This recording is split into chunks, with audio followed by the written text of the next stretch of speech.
Hey guys, welcome back to the Piston Show. I'm Kashi Dillon, and today we have a very special episode because today we are with Mitsubishi Motors Malaysia to test drive their new XPander series. Now, the XPander has been around for quite a while and it's hugely popular with over 40,000 units plying our Malaysian roads. So it's no surprise then that Mitsubishi Motors Malaysia took their time to update the XPander because, hey guys, as the saying goes, if it's not broken, don't fix it. But then again, they had to keep it fresh, they had to keep it current. So in this video, I want to show you everything there is to know about the latest Mitsubishi XPander. We're driving to Melaka over some amazing roads, so this will be a brilliant time to actually tell you how the car is like, what are the latest updates, and what it feels like on the B roads as well as on our highways. But as usual guys, before you go any further, a quick word from our sponsor. We'll be back in 60 seconds. This video is brought to you by Berjaya Sompo Insurance. Get Sompo Motosafe by Berjaya Sompo. The less you drive, the less you pay. It's that simple. Choose from 3 different mileage plans with affordable premiums to fit your driving needs. Perfect for those who drive occasionally. Plus, enjoy extra perks like unlimited towing, 100% special perils, and all driver coverages. Ready to drive smart and save big? Switch to Sompo Motosafe today. Head over to Berjaya Sompo Insurance and start saving now. Thanks for sticking around guys. So as I promised, I'm going to take you for a walk around the Mitsubishi XPander. But before I do that, I'm going to show you how the previous generation XPander looked like, because that's what I have over here. This is the previous generation Mitsubishi XPander, and this is actually a really good looking car. So as far as design is concerned, actually I'm not surprised that the XPander proved to be so popular, because there's no doubt that it's actually a really good looking car, especially since it's hugely popular among families as well.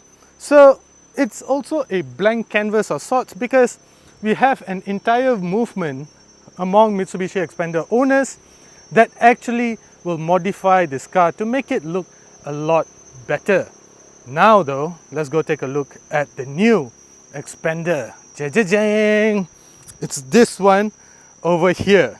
And we don't only have the new one, we have the base variant, which costs 100,420 ringgit, and then this is the top spec model, which costs 110,420 ringgit. So what are the differences between the two? Can you figure it out? Can you figure it out? Well, not much actually, but most of the details, most of the updates are inside the car.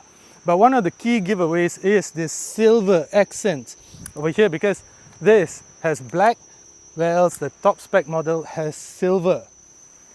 And just like the previous generation model, it's still a very good looking car. You still get a very edgy design, you still get some chrome inserts here and there. And from the side, one of the biggest updates to the car is the fact that it now runs on 17-inch wheels, whereas the previous generation model ran on 16. So besides that, obviously a lot of updates. Let me just take you from the front again. So one of the key updates is this T-shaped headlights over here. So these are your daytime running lights. Underneath it is your turn signals, where else this is actually your lighting cluster over here. These are your headlights, and this is T-shaped. Okay, now let's go to the back. Even at the back, you'll notice that you get a T-shaped cluster as well. So as far as design goes, it's actually a really good looking car, no doubt about it. But before that, let me just take you to the back of the previous generation XPander to show you what has been updated. You see, this lighting has basically morphed into the T-shaped light that I was showing you earlier. Now let's check out the engine, because as far as the powertrain goes, there's no updates over there, much to some people's detriment. But is that really a problem? This 1.5 litre engine produces 105 PS and 140 Newton meters of torque. Power is sent to the wheels through a conventional 4-speed automatic transmission. So this is where some people have a slight issue with, because in certain markets the XPander has already evolved to adopt the CVT transmission. But for the Malaysian market, they're still using the 4-speed automatic. Now 4-speed automatic might seem a little bit counterproductive because, you know, who uses 4 speeds anymore? Now these days we are talking about dual clutch transmissions, we are talking about 6, 7, 8 and even 9-speed transmissions as well. But then again, Mitsubishi Motors Malaysia says that the 4-speed automatic that is still powering the XPander, the ever faithful XPander, the reasoning behind this choice of gearbox is simply for the purpose of dependability, reliability and such. It's a robust transmission. And we are here at Hulu Klang and we are on our way to Melaka shortly, where we're going to be jumping on the highways. But getting here, well, obviously you don't have that explosive shove in the back that you sometimes want. But for a car of this price range and for this purpose, let's keep in mind that this is a proper people mover. 7 people can fit inside the XPander. This powertrain is good enough, guys. I really can't be complaining that much about the 1.5 litre naturally aspirated engine, because it's just, as I said, good enough. Now let's go jump inside. I'll show you what's new around the inside and then we'll take it for a drive. I'll bring you some updates. We are driving back to KL tomorrow, so I got plenty of time to spend with this car. I'll bring you more. Alright guys, before we jump inside the new XPander, I'm going to show you what the old XPander looked like. Now, I'm not quite sure who this car belongs to. It's a Mitsubishi Motors Malaysia company car, but I'm not sure who's driving it. So I'm just going to sort of quickly just jump inside to show you what it's like and where the XPander came from and where it's going. So these are the seats of the previous generation XPander. This is basically the interior of the previous generation XPander. So one of the key updates over here is these air conditioning dials. So just remember how this interior looked like. Now we go jump inside the new XPander. So, can't believe I just showed you the interior of a car and I have no idea who this car belongs to, but hey, in the name of journalism, right? Let's do this. All right, first things first, I'm going to show you the interior of the baseline model. So first things first, you get fabric seats. There's comfortable seats, no doubt about it, but and the thing about fabric seats is that they are, you know, they might be more comfortable and such. And some people might argue that they are actually better than leather seats. I think not. Anyway, this is the interior of the new XPander. And remember what I told you earlier about the previous generation XPander? This one, you get a digital air conditioning control over here, and you get a more vertical dash. You don't have that silver accent that was, you know, part of the previous generation model. And as you can see here, you get Apple CarPlay and Android Auto. So pretty nice, pretty good. The thing about this meter cluster, this infotainment screen, is that if you have your sunglasses on and if they're polarized, you won't be able to see a thing. Let me just try to see. These are my shades. Let me just try to see. Oh, look at that, guys, look at that. You really can't see.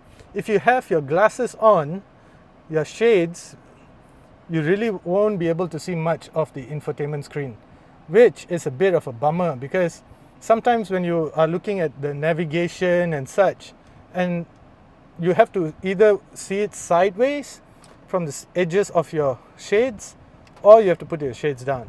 This is, I'm not sure why it's like that. I think it's a bit of a pity, but I'm guessing it's something to do with the coating and such. So anyway, that is, for me, I don't quite like that. If I'm driving, I usually have my shades on and such, so that's a bit of a bummer. Anyway, you get a digital multi-info display over here, and then an analog dial, and then this steering wheel is sort of inspired by the one from the Mitsubishi Evo 10. I'm using the word inspired because other than the fact that it is round, this part over here and this over here sort of looks like the one from the Evo 10. You can Google that. Alright, so besides that, it's a good interior. It's comfortable, it's back to basics, it's decent. I quite like this interior. You know, it's spacious, comfortable and such. What more would you want in an interior, right? Now, I go show you how the top of the line model looks like. Right, so this is the top spec model. As you can see, it's starting to rain already. And as I was saying, besides the fact that it has leather seats, there really is not much that is different. Wow, these leather seats are a little bit more firm. Okay, first things first, air conditioning is really hot and humid here. Anyway, as you can see, not much different at all. In fact, besides the fact that you get leather seats, there really is not much different over here. So the other thing is the top spec model, you get this side sills, where else the entry-level base model, you don't get that. So all in all, it's a very functional interior. I'll call it that because you sit in here, you get comfortable, it's easy to drive, it's straightforward stuff. Now we go check out the back seats. So, and the thing about the back seats is I'm not sure if it's that much different from the baseline model and the top spec model. We'll go find out. Let's do this. All right, peeps, as I promised, back seats. The one thing about the Xpander that I have to say is that the back seats are really comfortable. I mean, whether you choose for leather or whether you go for this fabric seats, I do have to say that the fabric seats somewhat feel a bit more comfortable than the leather ones. The leather ones feel a little bit firm. These ones are more comfortable. Now, as you can see, the back, this front seat is just reclined just a little bit because the front passenger earlier wanted to get really comfortable. But as you can see, it's just a very nice, comfortable place to be. This is one of the places where you can spend a lot of time and not get uncomfortable. It's decent. You get a huge window over here, so there's a lot of light that comes in, and more importantly, you get your own air conditioning vents together with your own control. You get multiple USB ports over here, and all in all, it's a nice place to be. That's very important because keep in mind that the Xpander is a family car. So it needs to be comfortable, and besides that, it also needs to be really safe. On that topic, I'm just going to talk about that topic while I'm driving later, but for now though, I just want to give you a glimpse of how the boot space looks like. It's a bit of a mess, don't mind us, but with the third row seats up, you still get somewhat decent space. I'll show you more of that later, but for now though, if you don't really need space for 7 people, but you're looking for something with a huge boot space, then this is a lot of boot space over here. So no review of a 7-seater is complete without jumping in the third row seats. So that's exactly what I'm going to try to attempt right now to see if my not so very small frame will actually fit and be comfortable in the third row seats. So to do that, you have to obviously fold this first. Doesn't look very big, but let's find out. And okay, as long as these seats are in place, okay, now I'll put this in. Actually, come to think about it, it's not all that bad. I mean, I wouldn't want to be stuck here for very long, and the seats are quite upright for that matter. I'm not sure whether I can recline them further, but if I was spending just for a short commute somewhere and such, it's not all that bad. But it's better suited for smaller, smaller size people, kids, children for that matter, and yeah, just small size people will be more comfortable in the back here. Nobody of my size would want to be here for very long. But the good thing is, coming out of here is easily done by yourself, so you don't have to rely on anybody else to open the second, to unlatch the second row seats and get out. So that's the good thing about it.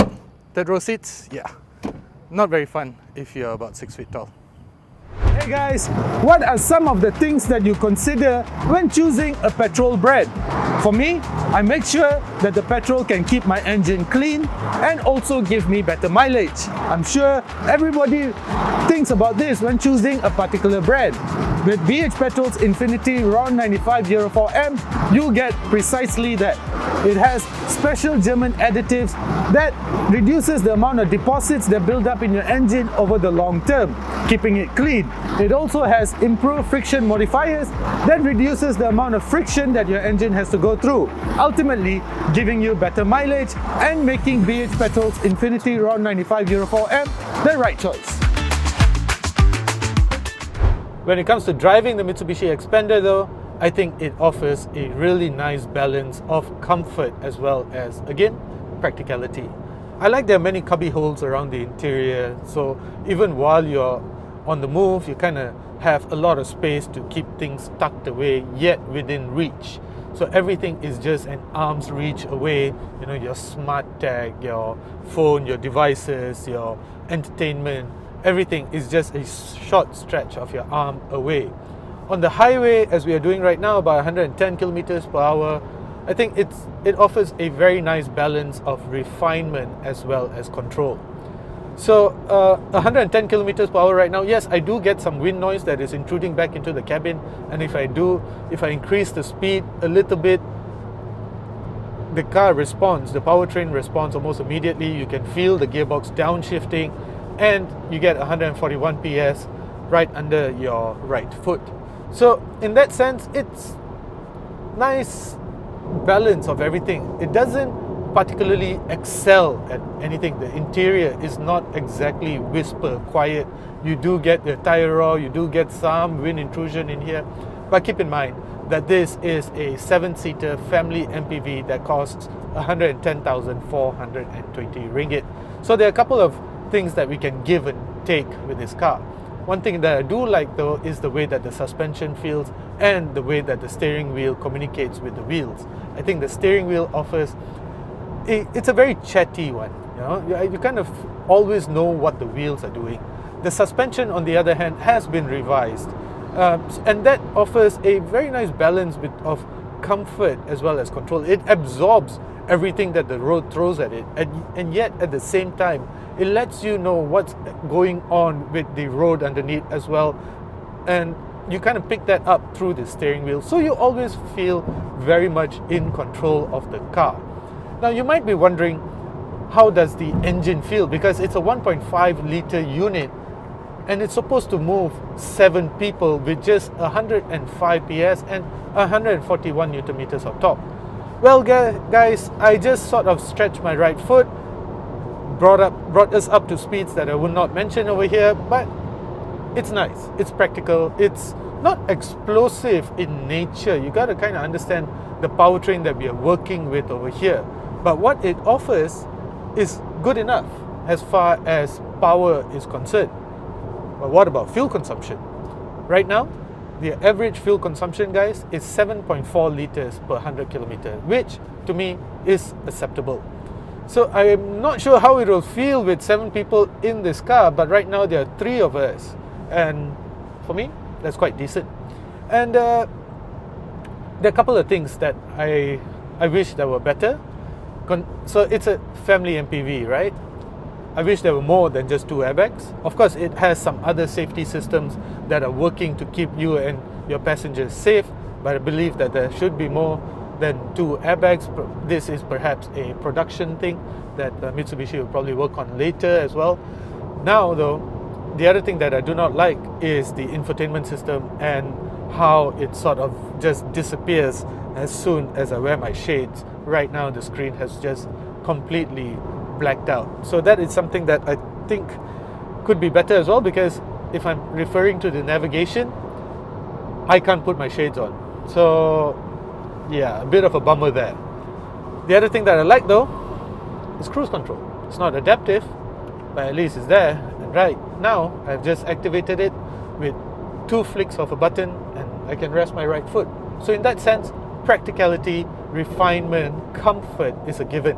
Oh, and on the topic of comfort, yesterday we were driving the entry-level model, the baseline model, and today we are driving the top spec model, which comes with leatherette seats. The seats though I find to be firmer. But so if you like seats that, just sort of hug you and a little bit more softer, then you should check out the fabric seats on the baseline model. You're not going to be sacrificing much for the comfort that I believe you'll get. Anyway guys, as far as driving the Mitsubishi XPander goes, I think it's quite decent, especially from the price point. So that's that then guys, the new Mitsubishi XPander. So a couple of 100 kilometers with it from KL to Melaka and back was a perfect opportunity to actually have a feel for what it offers. And it offers everything that is good in motoring: reliability, practicality, comfort, some levels of safety. So what else could you want in a car, especially for a 7-seater? So in my books, I think the Mitsubishi has done it again with the XPander, no doubt. Of course, there are some areas of improvement, as I pointed out earlier and throughout this video as well. But should you consider a Mitsubishi XPander? I think if you're looking for a car with an enormous amount of space, I think if you're looking for one that is comfortable and practical for a family, and there's no doubt that it looks really good. So yes, I think the Mitsubishi XPander should be up there in your consideration list as well. Guys, let me know what you think about the new Mitsubishi XPander in the comment section below, or if there are other cars that are a better buy, let me know as well. I'm looking forward to all your comments. Thank you guys, and as usual, do consider subscribing.